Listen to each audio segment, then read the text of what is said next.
Good evening, and welcome to Teaching Cases from Investigators, the application of available research to the clinical care of patients with hepatocellular carcinoma.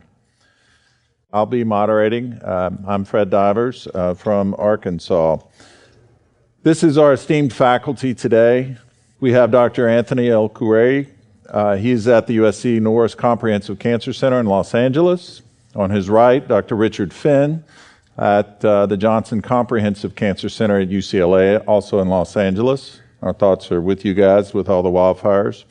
Dr. Ruth He from the Lombardi Comprehensive Cancer Center at Georgetown University in Washington, and Dr. Stacey Stein from Rutgers Cancer Institute in New Jersey. These are the disclosures of our faculty and moderator. This activity is supported by educational grants from AstraZeneca and Pharmaceuticals LP and SI. The Research to Practice CME Planning Committee members, staff, and reviewers do not have any specific conflicts of interest here.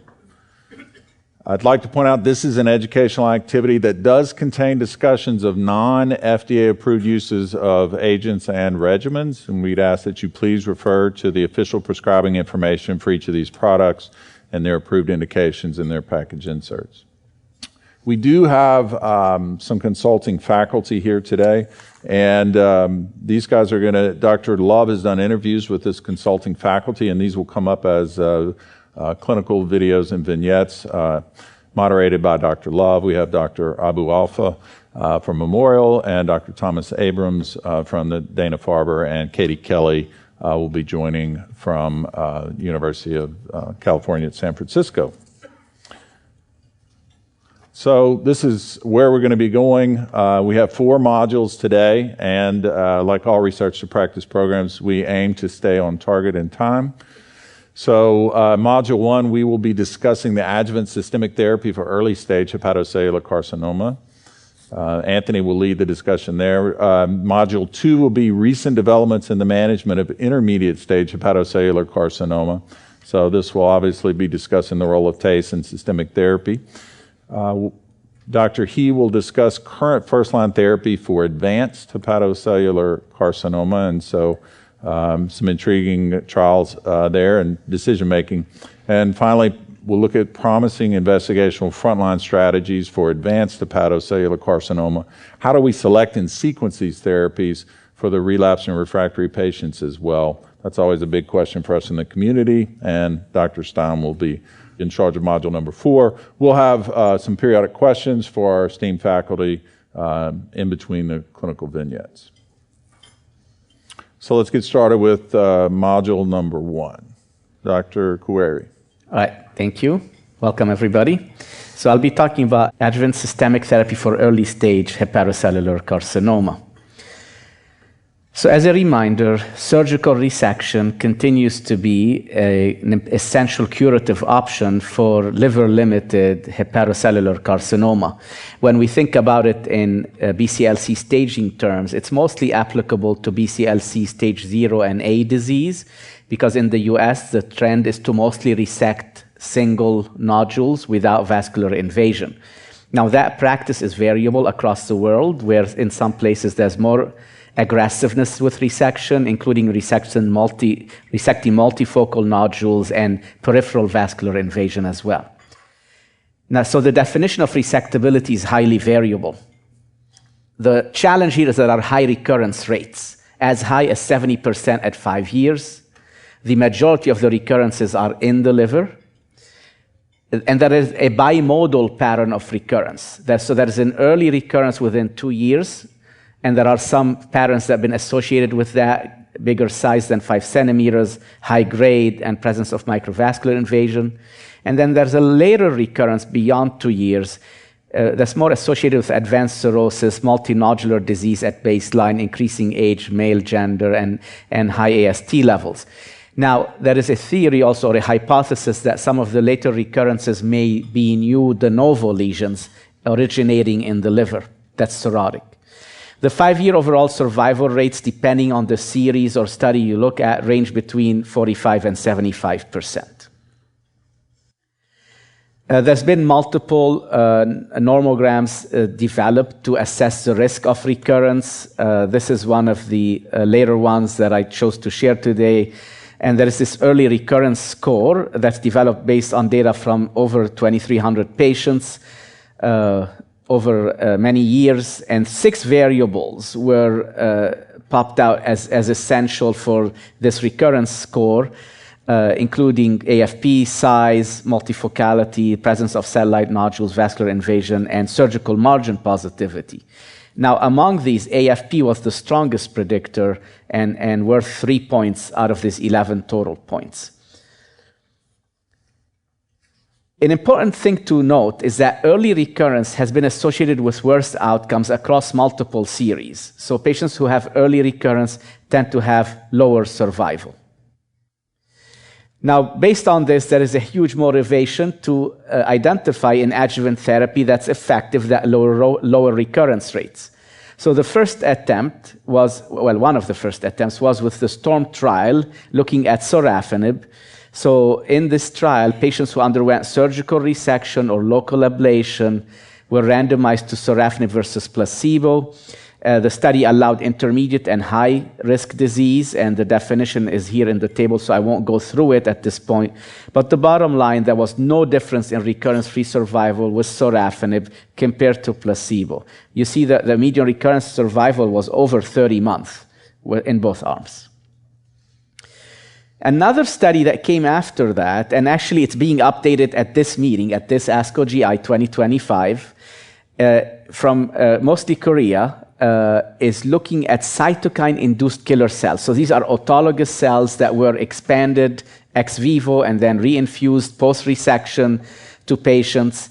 And you see that patients who received these cells had superior recurrence-free survival and overall survival. And the updated data at this meeting, you will see that it seems to still validate the same results. Then, what about immunotherapy, right? We've seen immunotherapy combinations make a huge difference in the advanced disease setting, so it was natural for this to be evaluated in the adjuvant setting. The first evaluation was for atezo-bev in IMbrave050. So these are patients with high risk of recurrence, and I'll go through how that was defined. That post-resection were assigned to atezo-bev or surveillance. A cycle of adjuvant TACE was allowed because this is the practice in China, so this is only to accommodate the practice there, and the primary endpoint was recurrence-free survival. So the high-risk features were tumor greater than 5 centimeters, more than 3 tumors, microvascular invasion, peripheral vascular invasion, so VP1 or VP2, this is on imaging, or grade 3 or 4 differentiation. And the study, again, had a primary endpoint of recurrence-free survival. There was an interim analysis which led to the initial release of results and then a follow-up analysis. OS would be analyzed if the RFS was positive. So these are the baseline characteristics, which were well-balanced across both arms. You can see that the majority of the patients had BCLC-A disease, so over 80%. And the majority had one tumor, over 90%, and more than 50% had tumors greater than 5 centimeters. So this is the initial result that showed at 12-month RFS being superior for the atezo-bev arm at 78% versus 65% in the control arm. And this was with a hazard ratio of 0.72, confidence interval not crossing the boundary of 1. So this was, by the design and statistics of the trial, considered positive. There were some concerns at that point that the follow-up was short and that the curves were coming back together. So what happened with longer follow-up, I'll show you shortly. This is the initial OS data, which was highly immature. And the only point I want to remind you of on this slide is that 61% of the patients on the control arm were able to cross over and get atezo-bev by design.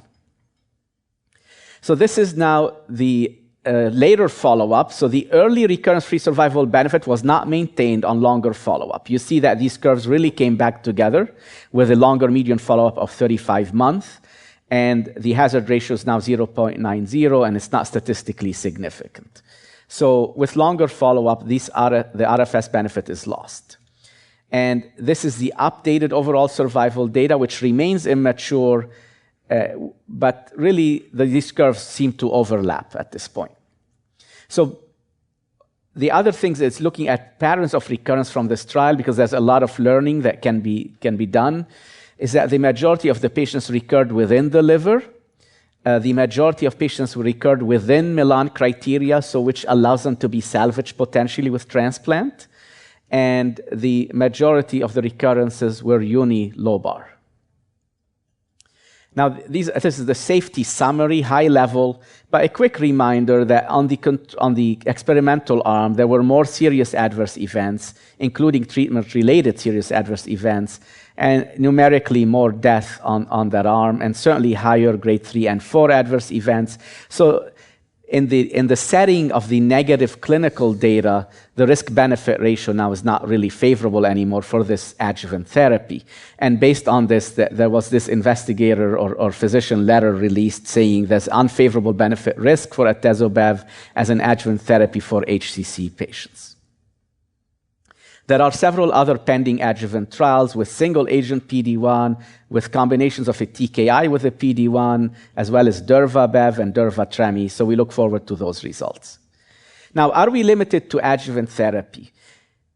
But I think there is a big emerging role for neoadjuvant approaches. There are potential advantages to neoadjuvant therapy that they include the fact that there's a more intact anti-cancer immunity at that stage.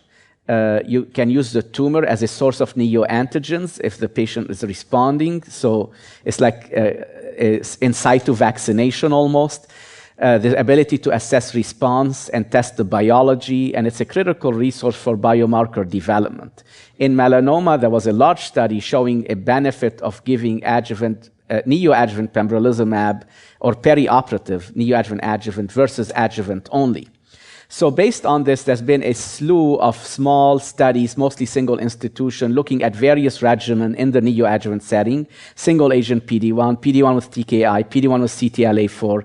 Problem here is they had variable endpoints, different eligibility, but there is an emerging signal of 20 to 30% major to complete pathologic response.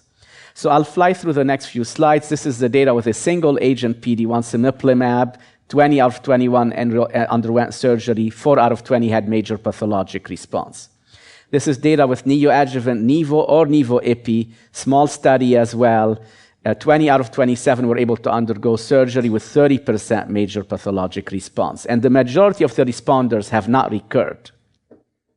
And then lastly, this is a slightly different study with Nivo-Cabo. These were patients who were really not resectable or borderline resectable, and 12 out of 15 achieved successful margin-negative resection with 5 out of 15 major or complete pathologic response. So in summary, resection is an important curative modality. Recurrence rates are high. We don't have positive data in the adjuvant setting at this point, so adjuvant atezobev is negative. Results from other trials are pending, and the neoadjuvant approach is promising but needs further evaluation. Thank you. Thank you, Anthony. We'll now be seeing some video cases and questions for the faculty. Good evening, everyone. I'm medical oncologist Dr. Neil Love from Research to Practice. And to enhance this educational experience, I recently met with 3 clinical investigators, Drs. Ghassan Abu Alfa, Tom Abrams, and Katie Kelly, to plan this session and provide interesting cases from their practices for discussion. To begin, Dr. Kelly presents a young man with localized disease. 38-year-old with hepatitis B virus, HCC, completely preserved liver function, very healthy, who developed, unfortunately, multifocal HCC, so 2 lesions, and an AFP of 70,000. So an extremely poor prognostic factor AFP value, and the multifocality was also worrisome. We underwent resection, and the AFP came down to single digits after the resection. And the tumors, we think, might have been 2 separate primaries because they had slightly different genetic profiles. So given the AFP and given his young age and good health, I gave him a year's worth of adjuvant atezo-bev, which he has tolerated beautifully and has now completed without any signs of recurrence now around a little over a year. Any data using cell-free DNA in the adjuvant HCC setting? There are some data in the advanced setting, and then I believe that we can expect some data from IMbrave 050 in the near future, hopefully near future. I think it would be interesting to know if any of the experts at your session are using Signatera or a cell-free DNA assay in the adjuvant recurrence prediction setting, and would they use it to make an adjuvant therapy decision, even in light of the IMbrave 050 data? If you had a situation where it was a much larger tumor than you knew about and the operation was not able to remove the entire tumor, you're left with the residual disease. I think that's a clear-cut case where you would then offer. I think the borderline cases are where there's high-risk features, microvascular involvement, macrovascular involvement, nodal disease. Okay, some questions for the faculty. Anthony, in what non-protocol situations do you think, if any, that you would utilize the adjuvant systemic treatment from the IMbrave study for a hepatocellular carcinoma patient now that we have follow-up data that shows those curves coming together? Katie showed impressive data maybe in that individual case, and so in practice we're all sort of forced to make some clinical decisions. So this is where we put you in the hot seat. Can you tell us a case where you'd say, that was really high risk in the tumor she proposed with a high AFP and multifocal extensive disease? Yeah. I mean, my short answer, currently in a non-protocol situation, I would not give adjuvant therapy. However, I would be a lot more cautious about selecting patients for resection, right? Think about the risk, the prognosis, and tailor the approach according to the risk up front. And I think if there are neoadjuvant protocols accessible, I think enrollment in those would be very reasonable. They brought up MRD testing. So we have Signatera in the colorectal case because you have a lot of post-transcriptional modification of the DNA, and so that was kind of the poster child for when a bespoke MRD model might be helpful. What do you guys think about cell-free DNA? Richard, thoughts? Yeah, I think there's two ways that could be looked at. One is identifying the patient at high risk for recurrence. And I think part of the failure with IMbrave 050 and STORM, and you commented, Anthony, recurrence-free survival is 33 months. That's not a high-risk patient, right? And the fact that the 050 curves do initially separate suggests that there probably is a group of patients that benefit, right? Those early relapsers, and retrospectively they showed maybe it was beyond up to 7, but that's retrospective. Maybe it would be patients who have cell-free DNA after surgery. Maybe they're the ones that should be focused on. I think we need to refine who those patients are. I mean, as far as doing that routinely, I do not. And I wrestle with this, and I ask my colleagues with things like Signatera.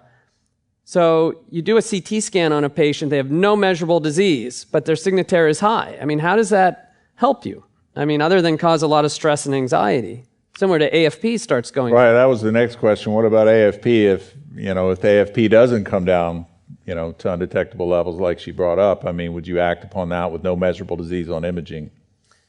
Personally, I would wait till they develop recurrence because you're locked into an indefinite course of therapy. And in Katie's case, it was a 30-year-old person. Right. Anthony, we're going to get data from IMbrave about this MRD testing here, do we think? I hope so, but I don't know at this point. Got it. That's your answer. Yeah. Okay. Yeah, go ahead, Stacey. What do you think? I just wanted to bring up, just one point about this is that I think it will be important to recognize, identify high-risk patients. But I think the thing we don't really know in HCC is when there's no measurable disease, are these drugs effective? In the same way that they are when there is measurable disease, meaning even if you could identify high-risk patients or be able to say that their ctDNA is positive or that the AFP did not normalize, right? What is the mechanism of, clearing those cells? Just because there's positive data in other diseases, we certainly know as GI medical oncologists that the same data in other diseases, let's say like melanoma, don't necessarily translate into the cancers that we treat. So I think all of this research is really important, but I think until we see it in a randomized, trial of actually showing in those groups that there's a difference in outcome, we won't really know the utility. Yeah, it's an intriguing question. We obviously want to borrow information from other disease states and apply it here, and sometimes we get in trouble. We're going to look at a next clinical vignette at this point. Neoadjuvant treatment is still something that, even though many of the studies have not really shown a whole lot of survival advantage for patients, I do think it makes sense for trying to convert patients from maybe a borderline resectable situation or unresectable to resectable, where we know that if we just do an operation and do nothing else, then this patient's going to have a very, very high risk of recurrence. So I would ask the faculty, when they see a patient with a really large HCC with, possibly some vascular invasion, are they thinking operation, or are they saying, is this a palliative case? I think it makes sense for a patient who has what would be considered potentially to be incurable disease to start out with systemic therapy, and, with the hope that you could potentially render them resectable with a good response. Dr. He, you're going to be talking to us about first-line therapy. Anthony brought up how important it is to really risk stratify these people at the time of surgery. So what are your thoughts about neoadjuvant therapy in these situations? We have small data, but would you apply some principles from the metastatic setting here for these borderline resectable patients? Could you give us some thoughts there? So those borderline resectable patients, they're really truly intermediate stage HCC. So I would use the strategy I think Richard is going to talk about, and intermediate stage disease with treatment, transarterial therapy, plus minus immunotherapy, really lower the oncological risk before I consider a curative option. Perfect. So Richard, I don't want to steal your thunder before your talk, but can you kind of give us some highlights about your clinical experience with this strategy for borderline resectable patients and how you combine systemic and? I think the field has changed because we now have medical drugs, systemic treatments that are active, right? Before we had sorafenib, no objective response rate, lenvatinib, objective response rate, but not quick and robust like we see with the IO regimen, single agent, and even increased with the doublets. And, given the only way to cure patients with this disease is with surgery, we know that, as Anthony commented, most patients will recur. And even for someone who's borderline, the best chance of getting them to a resectability is probably now with medical treatment. Have a guy who I've been following for some time, 15 centimeter HCC, has been on atezobev for about a year. We keep saying, we'll send you to surgery, but every time we image him, he keeps getting smaller. And now he's like in the range of ablation maybe, and when we stop, I don't think is clear. This isn't neoadjuvant in that you give it for a fixed period of time and then you do something. This is more, in my practice, treat to best response and then see what else we can do. So like in the pancreatic space, try to pick the winners early on, right? So if you're responding. Stacey, what are your thoughts about, does pseudoprogression come into play here? If we're going to use some neoadjuvant therapy and you may see some of this, if you're thinking about getting to surgery, does that complicate matters? So I have to say, I don't think I've actually ever seen a real case of pseudoprogression. I don't know if anyone else has. I know we like to talk about it, and but I think usually if it looks like progression, it's progression. I would just say, though, I think, these questions in particular really highlight the importance of multidisciplinary discussion in this disease, because there's a lot of situations like these patients that if someone went right to surgery and was never brought to tumor board, right, a medical oncologist would not actually be part of the patient's care or discussion.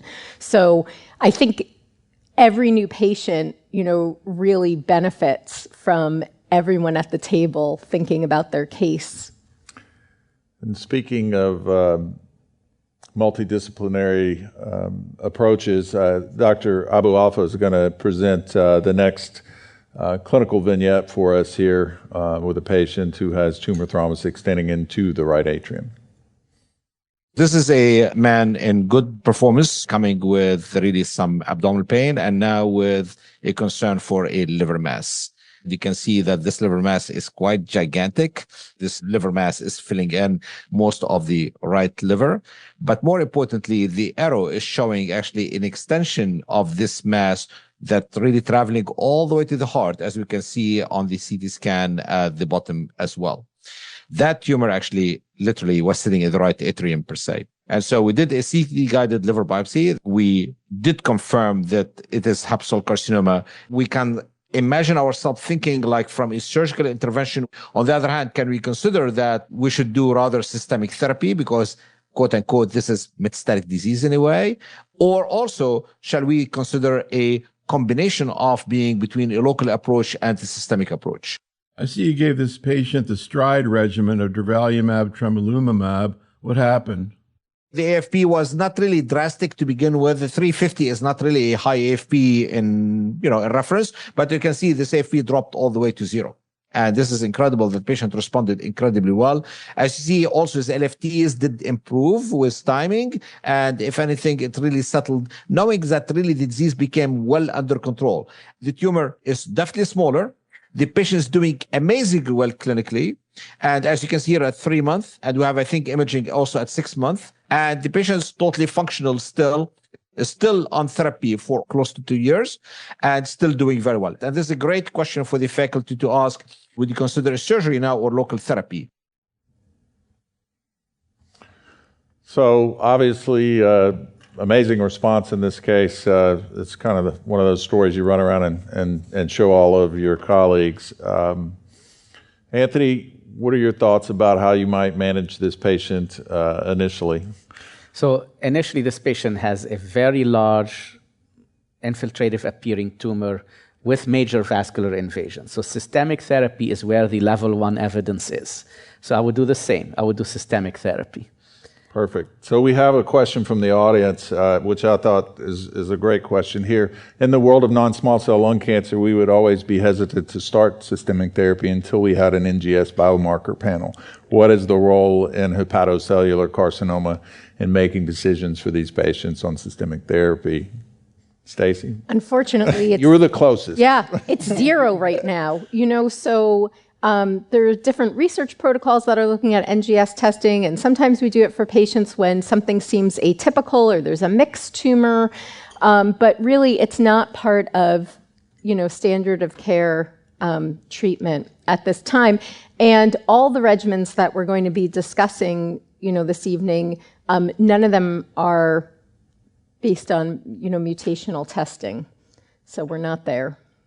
And we'll get into how do you choose, these patients, whether you go STRIDE or other, obviously, risk factors from the patient's comorbidities that play a lot into that. Dr. He, do you have any tricks for vascular invasion and extension to the heart here when we talk about multimodality therapy? I think currently I would just try do combination systemic therapy. And then see what the response. What about, this question came in from the audience as well. What would let's say you had a great response and the patient went to resection.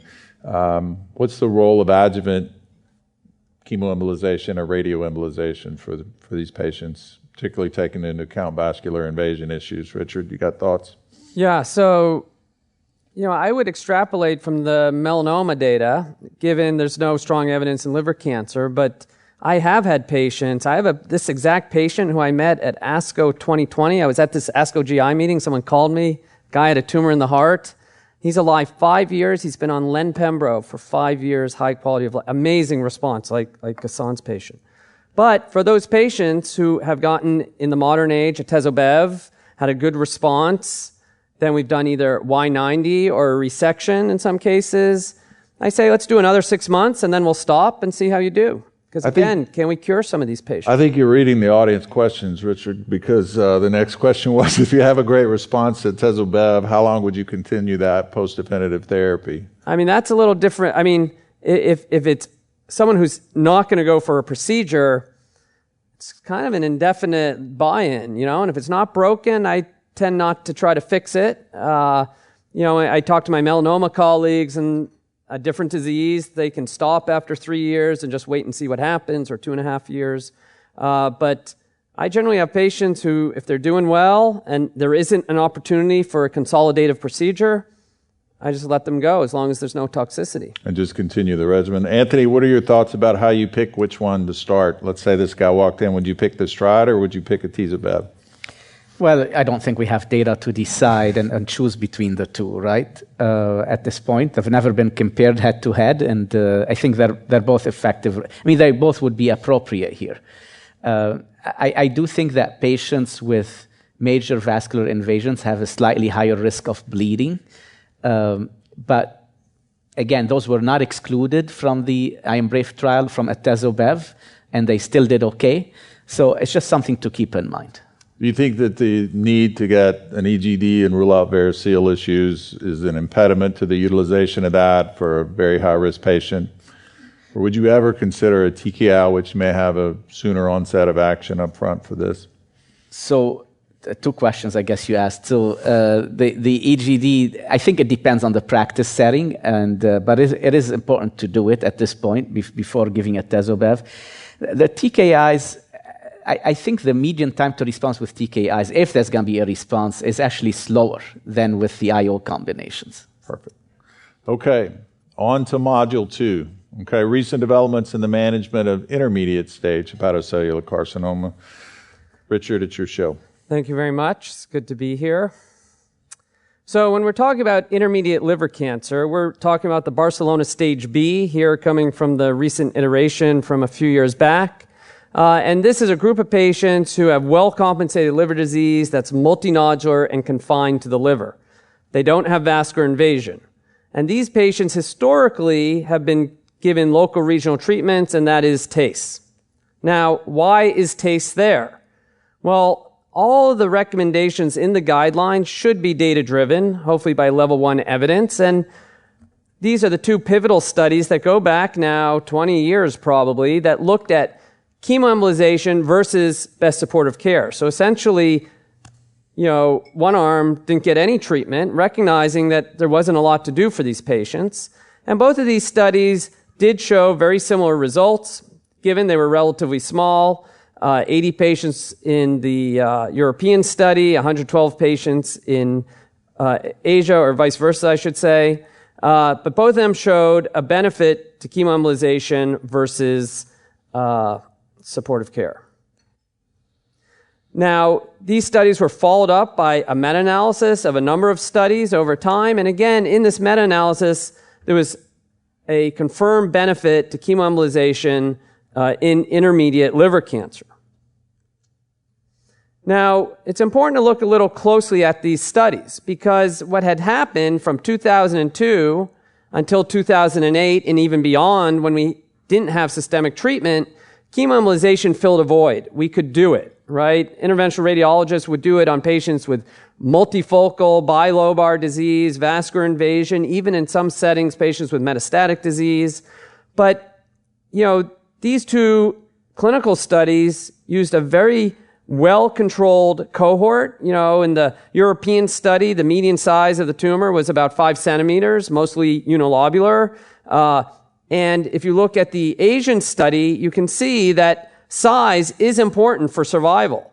Those with larger tumors, their survival was 11 months versus 30 months for the smaller tumors, and that being under 5 centimeters. So there are important prognostic factors for patients with intermediate disease. And there's been a lot of work to try to understand how do we identify the patients who do better with chemoembolization. And this becomes an even more important question in the modern age where we now have drugs, the regimens we were talking about, that are very active. They improve survival, but they also have fairly high objective response rates. So one metric that's been put out there is the up to 7 criteria. This takes the size of your largest tumor plus the number of tumors and comes up with beyond up to 7. And it's in this substratification of the Bs from B1 to B4 that they really suggest that for some patients who are beyond up to 7, these B2s or B3s, maybe they're better off with medical treatment. Similarly, this paper that came out a few years ago developed a nomogram based on size of tumors, numbers of tumors, that again is prognostic for survival. And you could argue that if a patient is going to have such a bad survival with chemoembolization, maybe something else should be done. Now, I mention radioembolization here, even though it's not in the guideline, because globally, there's never been a large phase 3 study that has shown that TARE is superior to TACE. And globally, TACE is still the standard. This was a relatively small study. You can see 38, 34 patients per arm. It was actually stopped early because there was a very strong trend to superiority for Y90 over TACE. Now, this has not changed guidelines, but I'll tell you, in the United States, Y90 has largely replaced TACE, certainly at my institution, and I suspect my colleagues as well. With that being said, now that we have active drugs, there's a strong interest in moving them into intermediate disease. One of the ways of doing that is to combine it with local regional treatment and therefore TACE. So the first study to read out, and this was published actually just last week, the Emerald 1 study, really was aimed at looking at durvalumab plus TACE and durvalumab bevacizumab versus placebo and TACE. The primary endpoint, though, were the combinations. It's important to keep in mind in this study, first patients got IO and TACE, and when they were done with the TACE, they then went on to either receive placebo and durva, placebo alone, or bevacizumab. The bevacizumab was started after the TACE, and that might be an important thing to keep in mind. And here you see that schema. The first part, patients got TACE with their medical treatment, and then once they completed their TACE, they went on to receive bevacizumab. The study was well balanced. Majority of patients had DEB-bead TACE versus conventional TACE. All etiologies of liver cancer were represented. Most of these patients were Barcelona stage A or B. There were some with advanced disease, because this study did allow portal venous invasion if it was local branch, V1 or V2. And keep in mind, in the guidelines, that is technically advanced liver cancer. So this study met its primary endpoint of improving PFS. You can see here PFS went from 8 months to 15 months with a hazard ratio of 0.77. The curves separate a little late, but then remain separated during follow-up. And this was consistent across subgroups, including tumor burden. You see highlighted here those within or without up to 7 criteria received a similar benefit.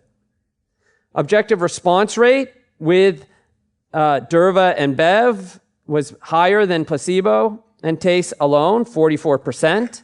And the durva TACE arm was very similar. And I should mention, because it was before, these patients did need an upper endoscopy before being treated with bev, as is standard. There were more adverse events with the systemic treatment, not surprisingly, than with TACE alone, but really no surprises here from what we've seen with IO and bev. The companion study, which was also published last week, both of these in Lancet with an associated editorial, looked at the small molecule lenvatinib in combination with pembrolizumab. We know that len and pembro from phase 1b and even in a phase 3 study had significant response rates, although it did not succeed in the advanced setting of len-pembro versus len and placebo. This study started the len and pembro actually before the TACE. And there's some reason to think that having VEGF blockade on board before going ahead with an embolic procedure may be important. Similarly, this study was well balanced, a global population. All etiologies of liver cancer were represented here. And here they used a tumor burden score less than 6 to 12, or greater than 12. And the majority of these patients were in the 6 to 12 range. So this study also improved PFS, has a ratio of 0.66. These curves separated a little earlier and similarly remained separated, with PFS going from 10 to 14.6 months. Again, this was consistent regardless of tumor burden or etiology and subgroups. And the LEAP study did show some early survival data. This data is still immature. It takes time to have survival events. We did not see that with the EMERALD study yet. But here you see a trend with a hazard ratio of 0.8 that still is not statistically significant, but also a small number of events. So we will wait to see follow-up on this. Objective response, similar to EMERALD, 43.5%, increased over TACE alone. And the adverse events with len-pembro are very much dominated by the lenvatinib. Hypertension, proteinuria, enzyme changes, which could come from both, or thyroid problems, but really no new toxicities here. Now, I want to just remind you that in the modern iteration of the BCLC, they also have a group of intermediate patients who should be considered for systemic treatment up front. And this is driven by the fact that these tumor characteristics are associated with poorer outcomes with local regional treatment alone. And here is imaging and a cartoon of what these tumors might look like. We know that these patients with infiltrative, large tumor burden, even though they might be Barcelona B, confined to the liver, no vascular invasion, they're not going to do well with local regional treatment. And if you look at the subgroup of Barcelona Bs that were included in IMbrave 150, these are patients who either progressed on TACE or were those patients who were not candidates. You can see their survival was about 26 months. PFS of 12.5 months, not too dissimilar from the PFS we saw from EMERALD-1 and the LEAP-012 study. And objective response rate, 44%. The same objective response we saw with TACE and IO. And I put this out there to be a little provocative about, do you really need the TACE? And there's ongoing studies to answer that question. These are studies looking at patients with systemic treatment versus local regional treatment. A very important academic question, how well these will succeed now that we have EMERALD-1 and LEAP, which kind of give us an answer, might make accrual to these a challenge.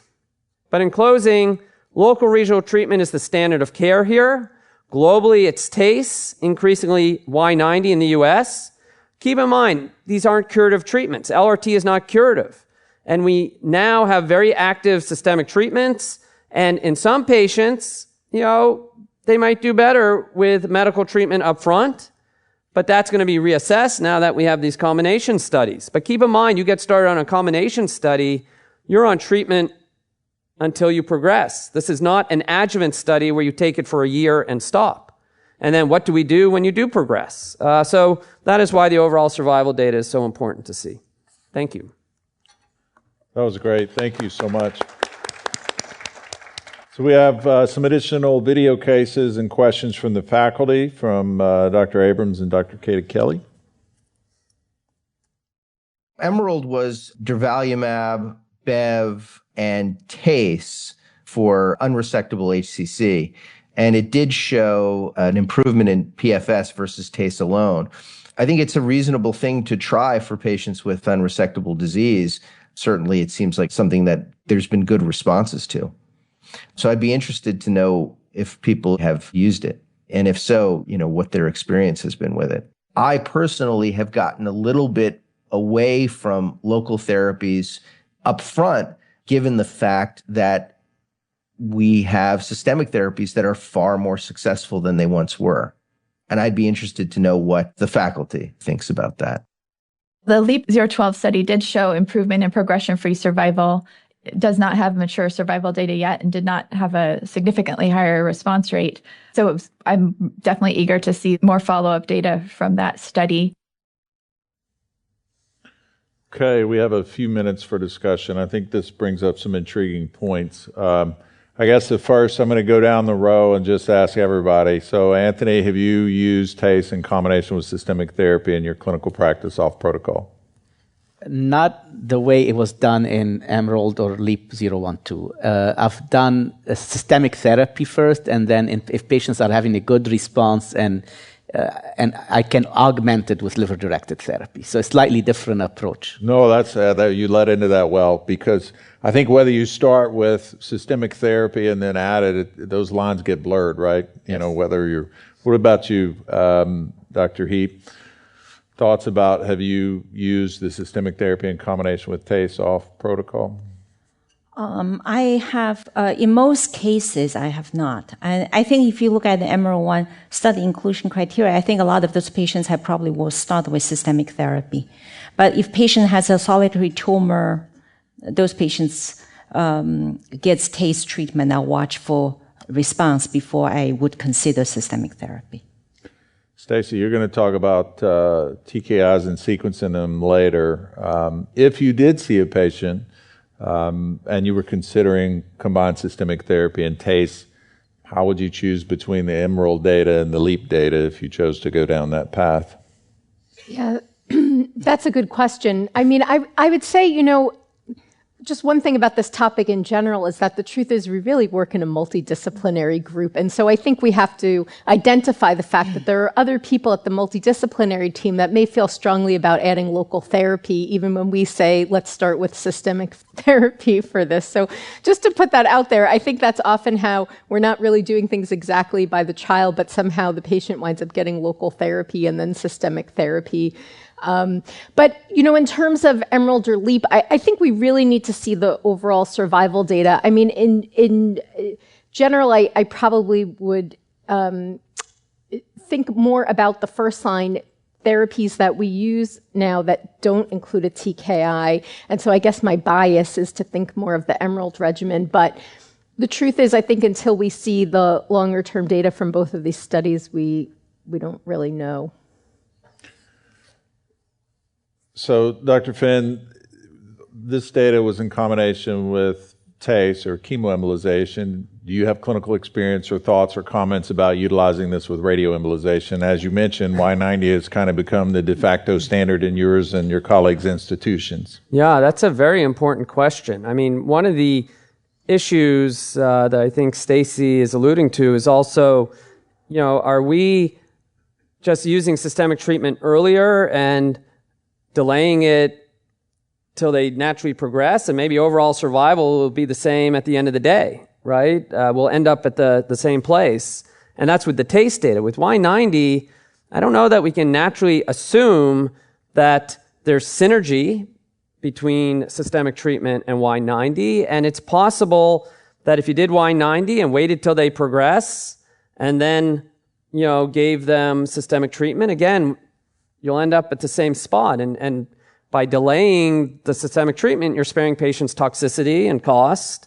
You know, I think in some patients, you know, that might be going to transplant, right? Maybe it would be reasonable to use this type of regimen with Y90 to keep them on the list longer so they don't progress, right? That is one area that might be important for this type of approach. But the bottom answer for Y90, I don't know if we'll just plug it in. That will be something that we'll have to figure out. Before we move to our next vignette, when do you guys expect mature survival data from EMERALD-1 and LEAP so that we can feel more confident using this in the clinical practice where I might live?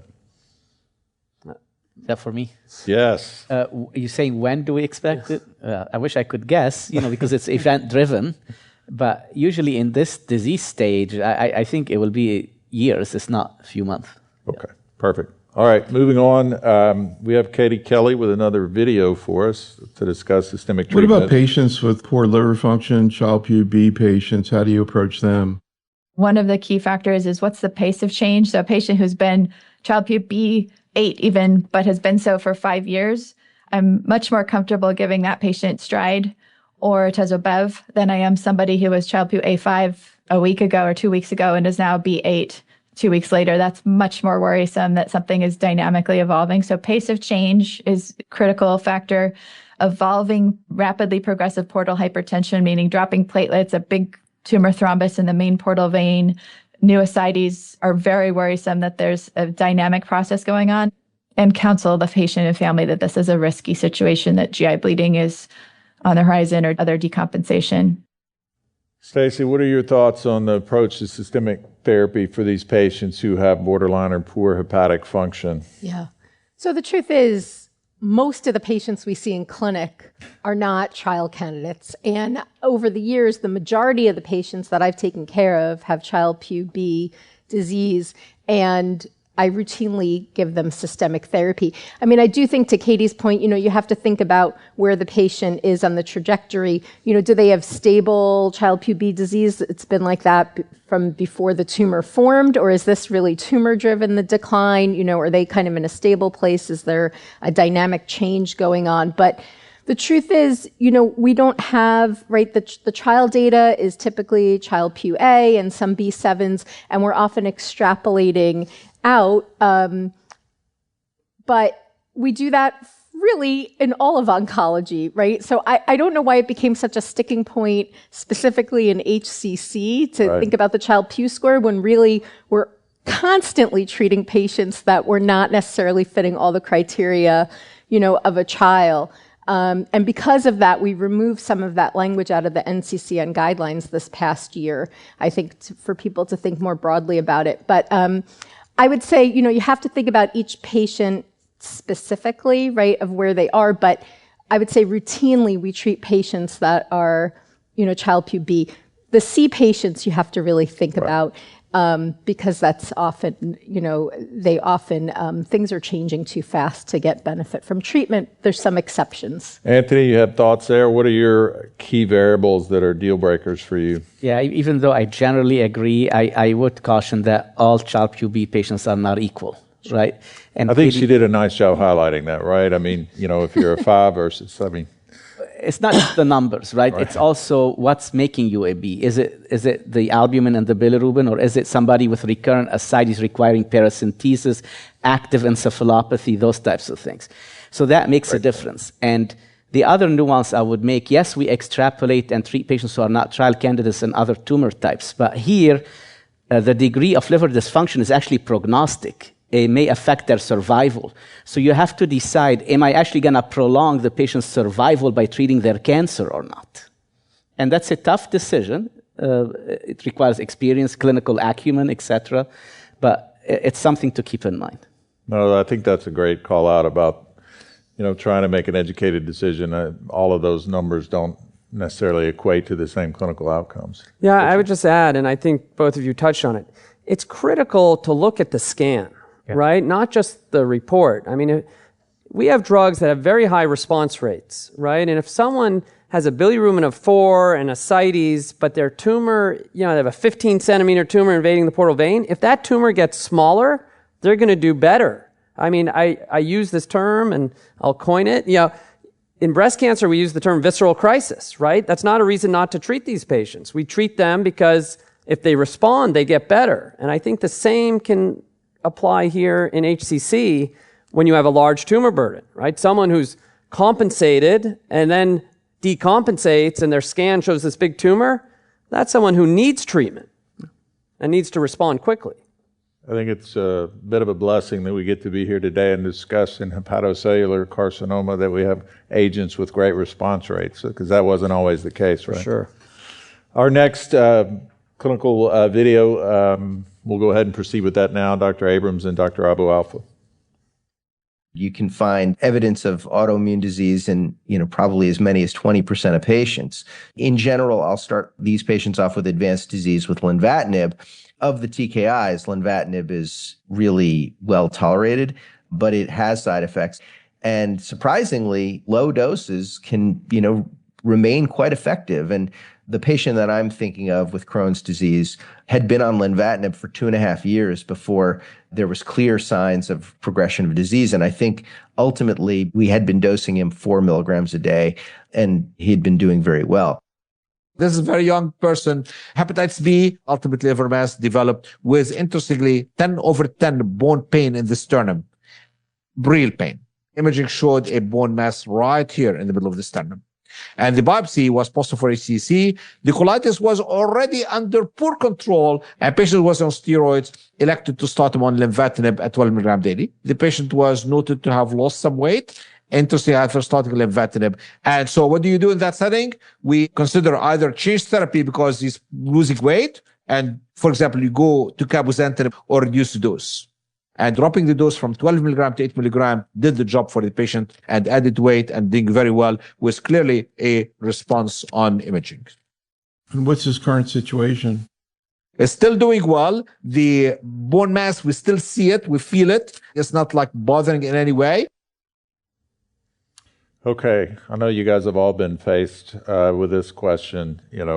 How do you approach the therapy for patients with autoimmune disease and the role of immune checkpoint inhibitors? Anthony, you want to start that one? Sure. I mean, I would agree with what's been proposed. If there's active autoimmune disease, TKI is the way to go. And currently, lenvatinib in first line has the best data. As a reminder from the modern phase 3 trials, right, whether it's the pembro-lenva study comparing pembro-lenva to lenvatinib, or the nivo-ipi versus TKI, where the majority of patients got lenvatinib in the control arm, the median survival with lenvatinib is 19 to 20 months. So this is impressive activity, impressive data, and I think it's a great alternative for patients with active autoimmune disease. Richard, does the LEAP data that came out bolster the support for lenvatinib here in the frontline setting for those with autoimmune disease? I mean, there's autoimmune disease and there's autoimmune disease. Some people, if it's very mild, if it's thyroid, things that can be controlled, you could still argue to give IO. But for someone with active Crohn's, we'd be cautious. But I think one of the most interesting things that came out of the LEAP 002 study, which was len-pembro versus len, was how the performance of len at 19 months, right, compared, and that's what made it a negative study, so to speak, because in the REFLECT study, survival with len was like 14, 15 months. So somehow, in the modern age, and probably comfort with using it in patient selection, and repeatedly also in Checkmate 9DW, lenvatinib's giving 19-month survival and a very strong objective response rate. Again, consistently 18, 19% objective response, which, having been involved with this molecule since REFLECT, the LEAP studies and 9DW have confirmed that it's probably the best TKI we have in the space. Ruth, does it matter on the STRIDE regimen if you add a CTLA-4 in an autoimmune? Does that give you more pause than a single immune checkpoint? I think so. For autoimmune disease, if it's remote history, mild presentation, sometimes I would consider with caution. But if patient needs intervention, active intervention for autoimmune disease, I would stay away. But I think we try to extrapolate the data a little bit because you do see more immune-mediated AEs with the combinations. We do worry about doing the combination in those patients more than the single agent. This question came in from the audience, Stacey. I mean, when we're treating these folks with TACE and also with immune checkpoint inhibitors and TKIs, all of which can cause abnormal LFTs, and how do we parse out causative problem here, in the practice of daily taking care of these patients? I know that's a trick question. Yeah, no, I mean, so, they get labs every time you see them, and you have to be checking labs frequently on these patients. And, I think the more experience you have with different drugs and the procedures, you see that there's often these bumps and they come back down. And, you really have to have a sense of the time frame, how they're feeling. What I've noticed is that often when patients get local therapy, they don't necessarily have follow-up with that team. And so I think the medical oncologist, I've kind of taken over a lot of making sure that they have close follow-up before restarting therapy, helping them with symptom management, and really following the labs. There are often these small bumps, especially with TKIs, that you could treat through, but you do have to follow them closely. And especially, like any oral treatment, you really need to educate patients and their caregivers about when to call. Anthony, what are your thoughts on those transplant patients? Because obviously transplant plays a role in hepatocellular, but we see other solid organ transplants, right? Is this still just a hard no on any immune checkpoint inhibitor here? In my opinion, yes. I mean, there is a real rejection rate. Now, if you reject the kidney, you can be on hemodialysis, right? But if you reject the liver, it's a much bigger problem. Right. And, to the best of our ability, it looks like the rejection rate could be as high as 30%, and these could be really catastrophic events. So I think it's a hard no for liver transplant. For renal transplant, I think there is a risk-benefit discussion that has to happen. Right, difficult lifestyle decision. Yeah. Yes, Stacey. So every time this question comes up, the more I've thought about it, I think we have to flip the question and say, how are we picking patients for a liver transplant? We do have clear criteria, but if we're being honest, we've all seen patients recur, and some of them really were outside of criteria on their explant. And so should we, knowing that we have treatment with fair response rates now, should we think about treating certain patients that are more high risk for recurrence with some treatment prior to their transplant and give them the benefit of seeing how they respond to immune therapy maybe before? That's a provocative question. It really is. So yeah. I'm just saying, though, I think it's something worth thinking about because it's really heartbreaking when you see people recur after transplant. Got it. We're going to move on to Module 3 now, but before we dive into Dr. He's, everyone with portal vein thrombus gets anticoagulation, yes or no?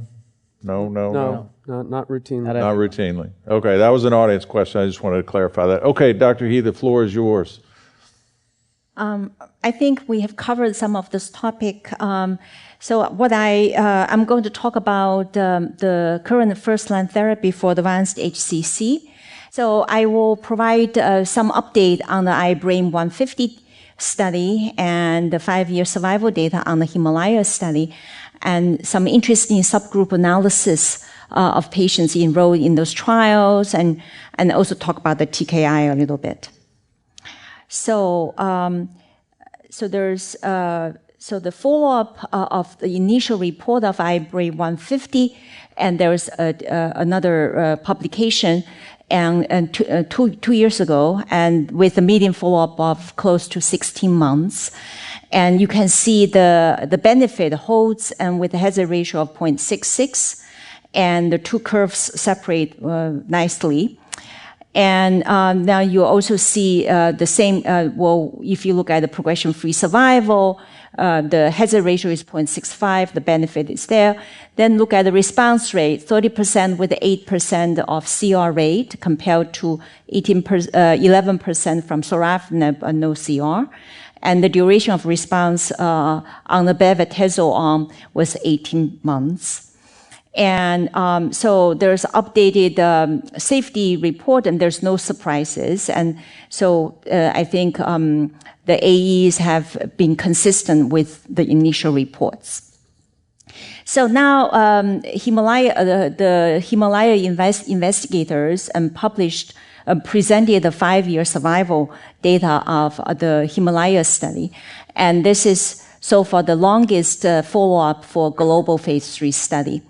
So you can see the landmark analysis at 5 years. Patients with advanced HCC has a survival rate close to 20%, compared to the sorafenib arm, it's close to 10%. And now if you look at subgroup analysis, it's most of those four on the left side favor the STRIDE regimen, combination of durvalumab with tremelimumab. So safety, side effects of the treatment, and this is there's no surprise, and it's consistent with the initial report. And so grade 3-4 AE, 12.6% versus 6.4%, quite well tolerated. If you, percentage of leading to discontinuation is only 5.7% on the STRIDE regimen treated patients, 2.6% from the sorafenib treated arm. So now I think we've touched this try to answer the audience questions. The selection, now we have two FDA-approved options supported by global phase 3, very positive phase 3 trials with good long-term follow-up.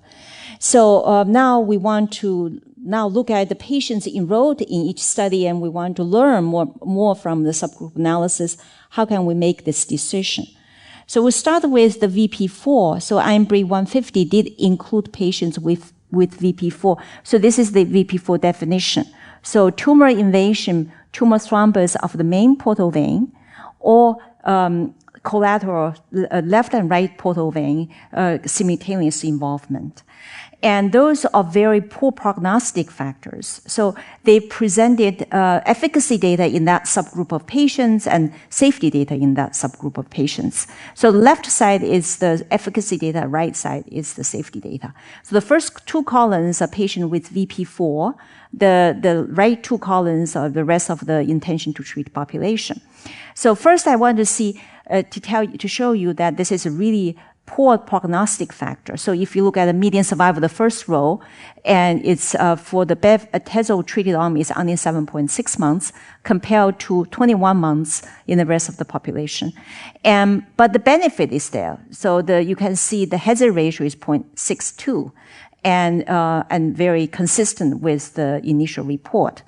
Now, if you want to look at the safety data, and so the VP4, if you look at the grade 3-4 AEs and like the general AE reports, they're very similar.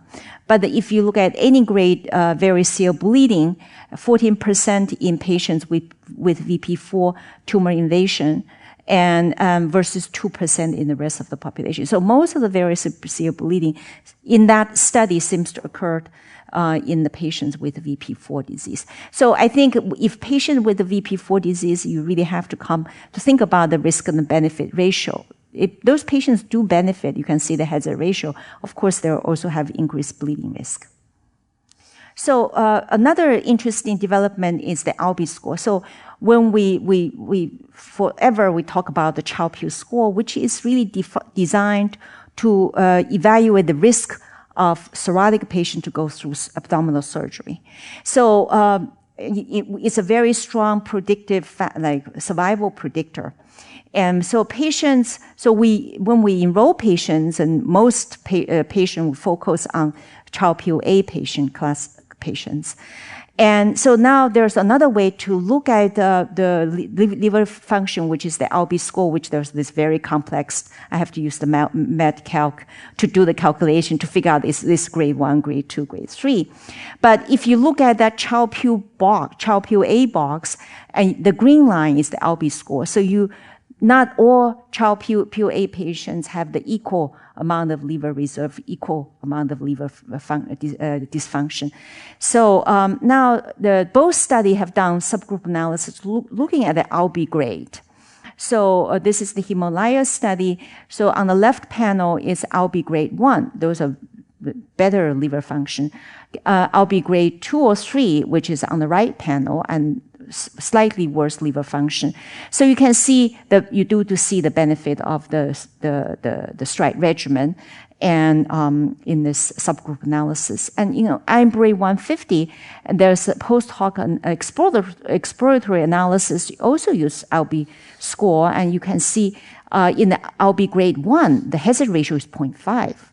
Which is significant benefit. You see the two curves separate very nicely. But in the slightly worse liver function in ALBI grade 2, then the benefit gets smaller, and you see the two curve overlap. Of course, we have to take this data with a grain of salt, and this is really exploratory analysis, subgroup analysis. But that sort of give us some thoughtful sort of data. And so now make selection. So usually in my practice, and I would consider the bleeding risk, recent variceal bleeding, large varices. In my practice, if they're VP4, I get nervous of doing the Bev-atezo, even there's benefit showing in the subgroup analysis. And so ALBI grade 2, I don't use as much, but sometimes I do plug it in and help me to sort of make the selection.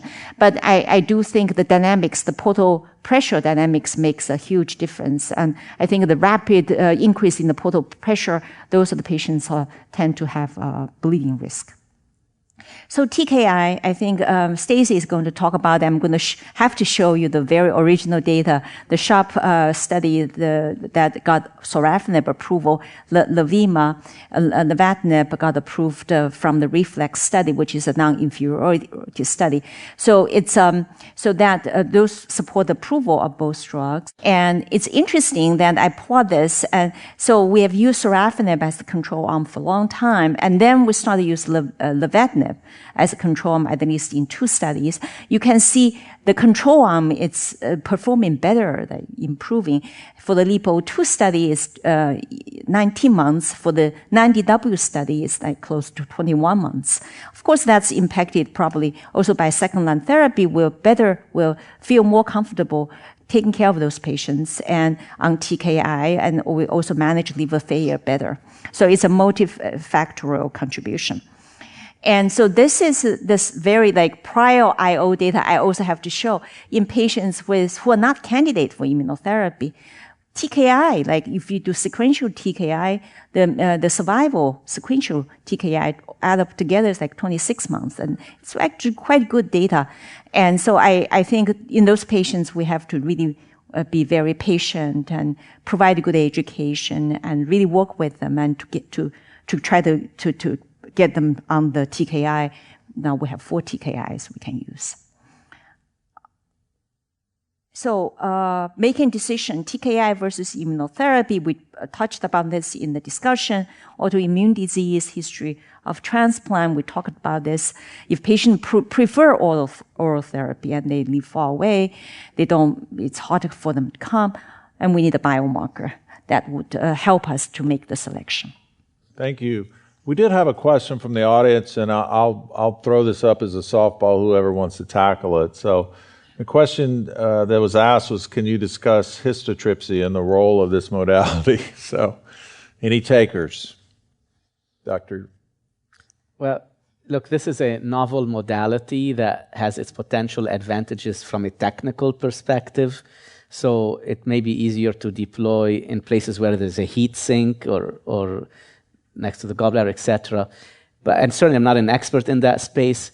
The problem, I think, the visibility of that therapy is way ahead of the data. And I think there's need for development of more safety data and efficacy data in different tumor types before it's applied so broadly. The problem is now every patient is asking about histotripsy without the data. Great points. Thanks for tackling that, and great talk, Dr. He. That was really great, helping us parse through how we make decisions about a pathway. I love your slides, and Richard's slides too with the cartoon were great, looking at the visual impact of the tumor burden, really highlighting the prognosis. I think all of you guys have brought up a key point that I want to reiterate, which is that the prognosis of these patients is so heavily driven by the underlying liver disease from the get-go, right? And so I think it's critical. We're going to move on to the first vignette with Dr. Abrams, Kelly, and Dr. Abu Alpha.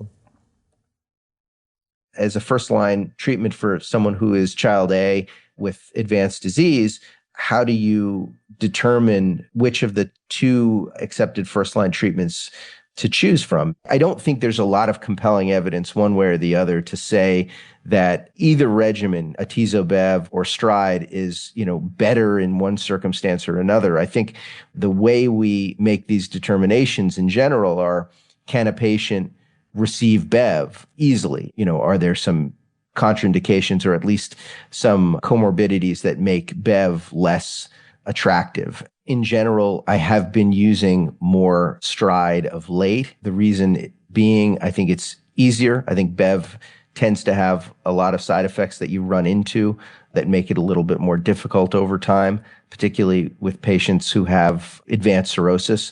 But I think that stride is easier. There's no question about it. It has, fewer visits. It's just less intense.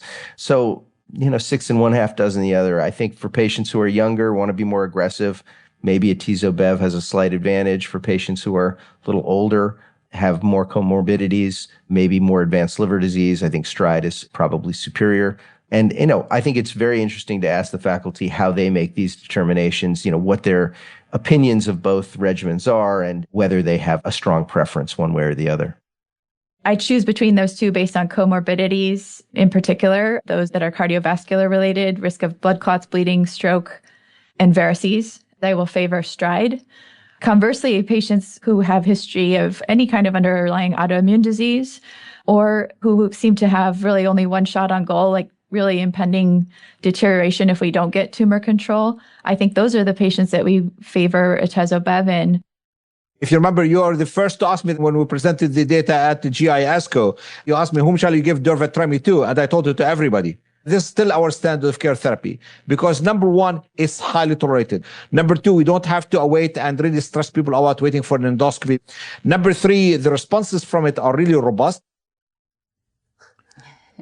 Well, I think it's clear where his allegiances lie. So, all right, Stacey, for you, first of all, Dr. He, I thought you brought up a great point about the survival at 0.7 months versus when you have that portal vein invasion. Are there clinical factors, Stacey, that would make? Is it all B2? Is it, hey, this is a PV4? I choose durvalumab over atezo-bev. Is there something that sways you there? Is it purely comorbidity driven? So a lot of it's comorbidity driven. I mean, I think the one thing that hasn't been brought up is what was the use of high-dose steroids in these two studies. So it was about 10% for atezo-bev and 20% with durvalumab. So I kind of look at each patient. So it's one more kind of consideration. I kind of think, what would happen if this person in front of me had to go on a course of high-dose steroids or had a complication resulting in hospitalization? And you're saying that steroids is mitigating side effects from the immune checkpoint? Correct. Okay. Right. So this was all for autoimmune side effects. So I think, that plays a role in it too. So I'm kind of surprised when people keep saying how it's better tolerated, because I wouldn't say it's better tolerated. I would say they both have their specific, ins and outs, but I wouldn't say that we have no direct comparison anyhow. So I don't know how you could really say it's definitely better tolerated. And there is a higher use of steroids. So it really, I think, comes down to each patient and their comorbidities. Dr. Finn, you have thoughts there on how you decide? Of course I have thoughts. We heard Dr. Ghassan's thoughts, so I will paint it a different way. I think you need to look at the data from these two studies, right? Median overall survival, 19.2 months versus 16.4 months with STRIDE versus IMbrave 150. Ruth pointed out that 19.2 months is including patients with main portal vein, which is a very strong negative factor, and still it was 19.2 months. PFS improved with a hazard ratio of 0.66 with atezo-bev. You don't see any difference with durvalumab and PFS. And perhaps most importantly to me, because survival in this disease now with IO is driven by response rates, right? And the objective response rate with atezo-bev is 30% compared to 20%. So for me, the issue is, why can't I give atezo-bev? And obviously it's going to be related to some bev toxicities. Some of these have come up, but they're all level 1 positive phase 3 studies, but I don't think they're all equal. Anthony, what are your thoughts here? I'm usually the tiebreaker here. So I'll try to do that again. So I think I absolutely agree that both have positive data, but I do like Katie's point about one shot on goal. To Richard's point, the higher response rate, the PFS benefit with atezo-bev makes me lean towards that option in patients who may not be able to make it to a second line unless they get benefit in first-line therapy. So if I'm worried about the tumor burden, the tempo of disease, etc., I want to go with that regimen first. If I'm not as worried and patient has comorbidities that worry me about usage of bev, I'm very comfortable using durvalumab because it has also level 1 evidence. Ruth, would you use the Ollie grade 2 to decide between, if you have one shot on goal, would it make you nervous? So I would want to understand what made that LB grade 2. And is that really like stable cirrhotic cirrhosis versus rapid decline? And I don't think I've used it LB grade, I used it for a lot of trials. But I don't think I've used it much in the clinical practice. Thank you. All right, Katie has a new clinical vignette for you guys. Y'all are in the hot seat for 2 hours, so buckle up. Any situations where you use an upfront IO alone? And if so, which IO, and any questions about that? That's a great question. I don't think we have, there's certainly not great prospective data. I have used durvalumab and pembrolizumab and nivolumab all over the years, nivolumab before the FDA approval was rescinded. But in patients, particularly those with Child-Pugh B or very borderline liver function who have comorbidities that make us concerned for their tolerance of an immune-related adverse event for the case of a dual checkpoint inhibitor, and synchronous comorbidities that make us anxious for their tolerance of a Bev-based toxicity, those are the patients that I use a single-agent checkpoint inhibitor. Patients where we just don't want to use any immune checkpoint inhibitor, that includes liver transplant patients who have recurrent HCC, I use lenvatinib. All right. Thanks, Katie. Stacey, in what situation, if any, do you utilize a single-agent immune checkpoint inhibitor? And if so, do you have a preference based on the data that was outlined? You know, it's rare now to not use combination therapy because if they're a candidate for immune therapy, then they should be a candidate for dual. But I would say, right, we had this gap in time where we didn't have approval of, dual therapy, and a lot of patients were on single agent. And I'm sure we all have examples of many patients who did very well for a long time, on single agent therapy. It's just hard for me to think of a specific situation of why I wouldn't be able to give either doublet. I've had occasions like patient has a history of autoimmune disease but quiet. I'm kind of nervous, and then patient really couldn't tolerate TKI. And those patients, I would try single agent and test the water a little bit. Can I ask a question about that, though? Then why not give Bev with it? Like if the question was autoimmune, but that doesn't increase the... Yeah, you can't do combination, but, usually those are patients with many other issues, comorbidities. Anthony, what are your thoughts here? So I do feel like, Katie, that patients with compromised liver function, we really don't have prospective safety data with the combination IOs. And it depends what's making their liver function worse. As Richard said, if it's tumor burden, they're otherwise in good shape and there's no ascites encephalopathy, I may give them combination to try to downstage the disease and improve their liver function. But if it's otherwise really underlying synthetic dysfunction, we have some prospective safety data with nivolumab in Child-Pugh B. Otherwise, the other trials in Child-Pugh B are still ongoing. We don't know that giving combination therapy is going to improve survival in Child-Pugh B more than single agent. And the single agent data has been very consistent across trials. Remember, there was a non-inferiority study with tislelizumab, I believe, that was against sorafenib, durvalumab, non-inferior to sorafenib, and the Nivo data has been very consistent. So I do use it in those patients with some compromise of liver function where I don't feel comfortable with the combination. Got it. What are your thoughts, Dr. Finn? Here, is there something, do you consider the one dose of priming, tremi, and the STRIDE to be that distinct from single agent immune checkpoint inhibitor? Yeah, it certainly is. Because we know that single agent Durva doesn't improve survival versus the control arm, and that single dose of tremi does. You can't argue that fact. The response rate goes up and toxicity goes up, right? And again, manageable toxicity, but clearly there's a biological effect with that single dose.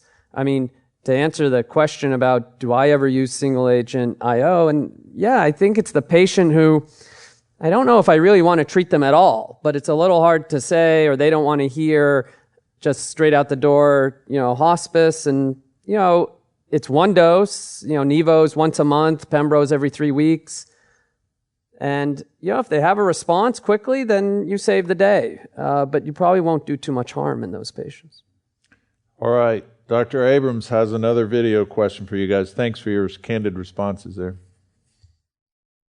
If you have a patient with discordant tumor markers, say a very high CA19-9 and a normal AFP, but the radiographic criteria are very consistent with HCC, what would you do in that situation?